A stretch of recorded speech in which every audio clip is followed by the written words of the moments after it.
Hey everybody, Adam here with Hometown Acres. Welcome back. About 2 years ago, we got fed up with dealing with these 5-gallon jugs for fueling our tractor. It was doable, but it was inconvenient. Our tractor fuel tank is about 9 gallons, which meant every time I needed to fill it up, 2 of these needed to fill it up. And then we got the excavator, and that's where it became very unfeasible to use these because the excavator tank is about 20 gallons. And so now we're talking about 30 gallons between both machines, or 6 of these 5-gallon jugs. So at that time, we were looking for a very cost-effective way for bulk fuel storage here for the equipment. And what we came up with was these 55-gallon drums that were in very good shape. We got them used on Facebook Marketplace for about 20 bucks a piece. And then we got these Fill-Rite hand piston pumps that every 100 strokes pumps out about 20 gallons. And they're about $200, so they're not cheap, but relatively speaking, the piston pump and the container was about 220 bucks per unit that we have here. We bought one for diesel and one for gas, but they just aren't working out how I wanted them to, and I'm going to show you why. All right, so when I first built these, I thought they were going to be the greatest thing since sliced bread, a huge improvement over the 5-gallon gas cans. But after 2 years of use, there's a handful of reasons why they aren't working out as well as I'd hoped they would. And I think I can break it down for you into 2 categories.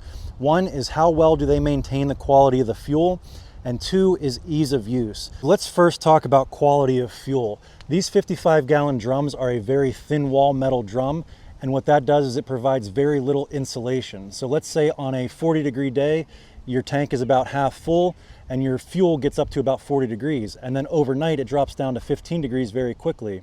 Well, now you have a huge temperature difference between the outside of the tank and the inside of the tank.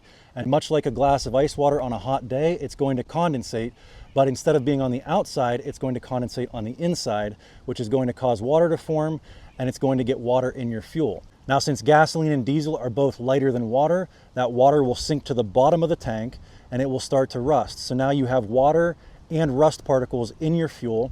That rust is also going to eat through the bottom, which could potentially spring a leak and cause you to lose 55 gallons of fuel. The second problem is these 55-gallon drums have a lip on the top of them, and as you can see, that collects rainwater, and that causes the top of the tank to rust, and also gives you the chance, depending on how well you sealed up your connection for your piston pump there, it gives an opportunity for water to get into your tank from the top side.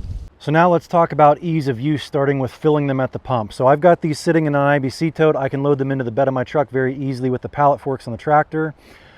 Filling the gas one is very easy because a gas nozzle at the pump fits into this bunghole very easily. What I didn't realize when I did this is that the nozzle on a diesel pump is actually much larger than a gas nozzle, and it does not fit down in this hole. So what I would have to do is sit there and basically hover it over and try not to spill any. And it was, you know, when you're putting 55 gallons in and you're just trying to trickle it in, it would take me literally 10-15 minutes to fill this up, sitting here holding it and trying not to spill any. So that was my first sign that this was not going to work out as well as I wanted to. Another problem I came across is these bunghole caps are not vented. So whenever I was done using it for the day, I had to choose between screwing it down really tight to keep rainwater out or leaving it loose so that the tank could breathe and expand and contract with temperature swings. And also, whenever I was pumping, I'd have to take the cap off so that the tank could breathe. As I'm displacing liquid out, I'd have to replace it with air.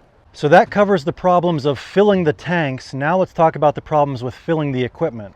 So if I wanted to go fill the tractor over here, when I'm filling it, I want to be here watching the fuel go in and making sure that as I'm getting close to the top, I know when to stop. The problem is with these hand pumps, this would be plugged into the tractor over here and I'd have to be over here pumping it. So I wouldn't be able to know when I was getting close to full without either stop pumping, coming over here and checking it constantly, or just wait until it overflows a little bit and then stop and waste some fuel. The last problem I have with these tanks is I have no idea where my fuel level is. Short of opening this up and trying to shine a light down in there and jiggle it around, and even then, that opening still isn't big enough to give you any kind of sense of how far up. I mean, you'll know if you're full or almost completely empty, but anywhere in between, you just have no idea. So if there's so many problems with these 55-gallon drums and the hand piston pump, what is the answer? Well, we've got a new product here I want to show you guys. This is a 116-gallon polyethylene diesel fuel tank. Now, VEVOR did send this to us to try out here on the channel, but I want to be upfront and transparent with you guys. And so to start off, I'm going to tell you what I don't like about it first. And so far, there's only one thing I can find. And that is, I like that there's fork pockets for it so you can pick it up with pallet forks easily. I just really don't like the spacing. Those are so narrow together. And if this is 116 gallons, diesel weighs, what, seven pounds a gallon? This is gonna be roughly 900 to 1,000 pounds when it's full. And I just think that having those forks so close together is gonna make it very top heavy. I wish the fork spacing was a little bit wider. So far, without even filling it up yet, that's my first complaint about it. Now let's talk about what I do like about it. So let's talk about how this solves all of our 55-gallon drum problems in the same order that we addressed them earlier. So the first is fuel quality. This has a polyethylene roof over top of it that flips up and protects everything from the weather. Your fuel fill, your filters, all of your connections, your nozzle. Also, this lid is lockable. So if I push that hose back in, your lid can go down and you can actually lock this to prevent theft. Also, because it is polyethylene and not metal, now all of your rust worries are gone as well. So let's get up in here nice and close and show you what all is inside. So one of our problems for ease of use was a very small fill cap. You can see this one is much larger, should not have any problems getting a diesel fill nozzle in there. This does come with a 12-volt pump that's rated for 10 gallons a minute. It also comes with a fuel filter installed. And then also it comes with your diesel fill nozzle, which has an auto shut off. So this provides me the ability to actually stand where I'm filling the fuel instead of at the tank here, and I'm able to keep an eye on it and shut it off when it's done. And even if I'm not there, I believe this has, yeah, just like at the gas tank, this has a lock and it'll kick off when it's full. You can see there's a little sensor in there that'll tell you when it's full, and it should kick off on its own. It also comes with dedicated alligator clips that you can hook it up to the battery of the piece of equipment that you're filling, or you could rig up some way to put your own dedicated battery out here for it, maybe hook up a little solar charger to keep the battery charged. Another addition over the 55-gallon drums is the addition of a fuel gauge, so now we can keep an eye on our fuel level. If we get down to a quarter of a tank, I know I've got one more fill up on the excavator or two more fill-ups on the tractor. So I think that's a pretty quick overview of this unit. Let's load it up in the truck, go get it filled, and see if it truly holds 116 gallons of fuel.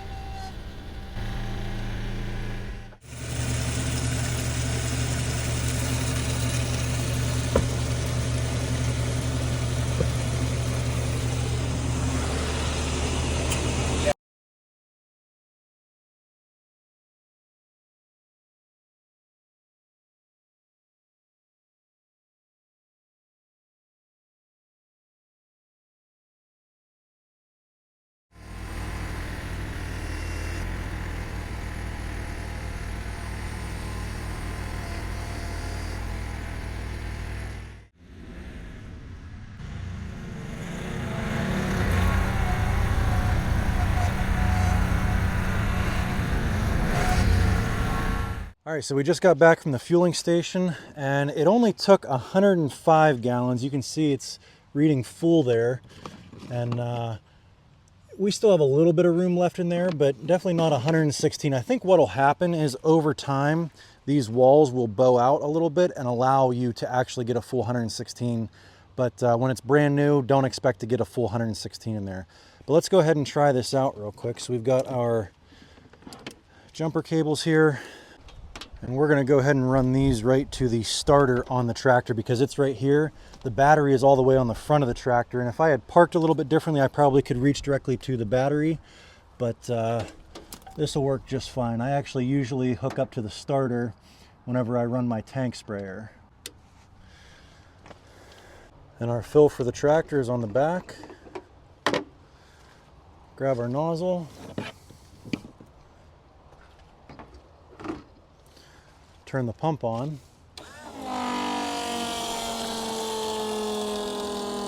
Okay, so from the factory, this filter was not tight enough. We went ahead and tightened that down, so you can see it did leak a little bit, but now when we turn the pump on, there's no leaks.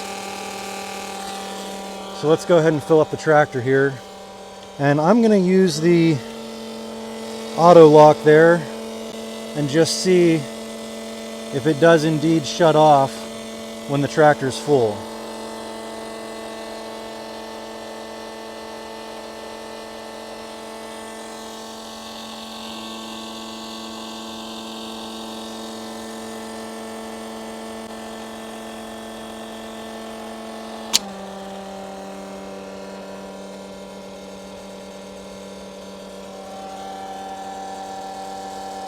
There we go.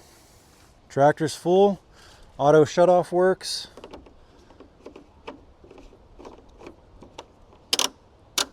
I think I forgot to mention earlier, this cap is also vented. You can see it's got a little vent cap there so that the tank can breathe. That was another issue we had with the 55-gallon drums. So this is now the third thing we've gotten from VEVOR to try out here on the channel, and so far I've been really impressed. They're definitely a value brand. I think they're trying to be like an online version of Harbor Freight, and given that, you'd expect the quality to be somewhat subpar because you always get what you pay for, but everything that we've gotten so far has worked as expected, nothing has broken, and I've actually been surprised by the quality. We got a set of outdoor LED work lights, we got a 50-foot retractable reel extension cord for here in the shop, and now we've gotten this diesel tank. I think what actually surprises me the most is the amount of selection that they have on their website. You'd be very hard pressed to find something you need that they do not sell. Anyway, back to the fuel tank. I know I could have solved a lot of my problems with the 55-gallon drums by putting them under a roof somewhere, but that wouldn't have solved all of my problems like not having a breather vent or the condensation issues. And I also don't have any space right now under a roof to put them. And condensation was a big problem for me. I actually did have water in my fuel. Since Christmas, I think my water in fuel light on my tractor has come on 3 times. And every time it does, I just go and pull the plug on the bottom of my fuel filter, drain the water out until it starts running red with pure off-road diesel, and then I plug it back in and I'm good to go again. But yeah, to have that 3 times in the last 3 months, I know I definitely have water in that tank, and I believe that this new VEVOR tank is going to solve a lot of that problem. Obviously, we've only had it for a day now, so I can't say 100% without a doubt that it's not going to condensate on the inside of the tank, but we will definitely confirm back with you guys after we've had it for a few months or a year and let you know if we've had any water issues inside that tank. Anyway, if you are at all interested, I will leave a link in the description down below so you can check it out for yourself, see current pricing, all that good stuff. If you do decide to buy one, definitely use coupon code VVPRO to get a 5% discount. Thanks for watching, and we'll see you on the next one.